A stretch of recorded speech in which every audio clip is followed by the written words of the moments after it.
Psalm 127 verse 1. Kung wala ang tulong ng Panginoon sa pagtayo ng bahay, walang kabuluhan ang pagtatayo nito.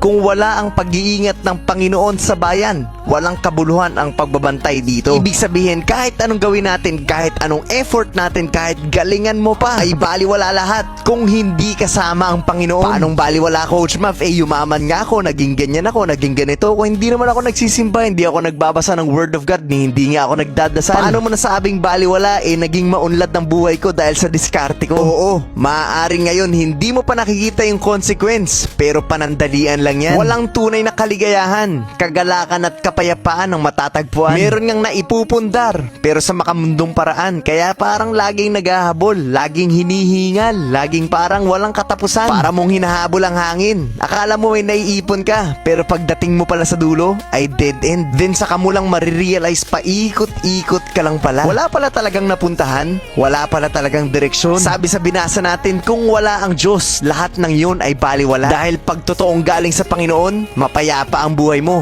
Pag totoong galing sa Panginoon, hindi natatapos. Hindi ka kakabahan. Paano yung bukas? Paano yung ganito? Paano yung ganyan? May problema man sa paligid, pero meron ka pa rin kapayapaan. Bakit? Kasi yung sinasandalan mo ay hindi nagbabago. Pero pag nakaasa tayo sa sarili nating kakayanan, diskarte at katalinuhan sa mga naabot natin, pabago-bago at sa bawat pagbabago ay meron tayong takot at kaba na hinaharap. At sa bawat takot at kaba, pag naipon yon, ikakabagsak. At kapag bumagsak, saka mo lang marirealize na wala pala talagang pinuntahan. Akala mo matibay na. 20, 30, 40 years from now, marirealize mo, wala pala talagang saysay ang buhay na layo sa Panginoon. At sana po ay malinaw ang mensahe ng video na to.